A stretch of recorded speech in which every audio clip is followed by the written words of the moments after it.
سیغه؟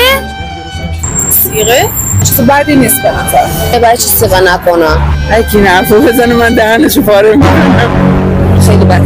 خیلی بده. خوندن یه آیه هیچ سندیتی برای محرمیت نداره. با رابطه سالم موافقم.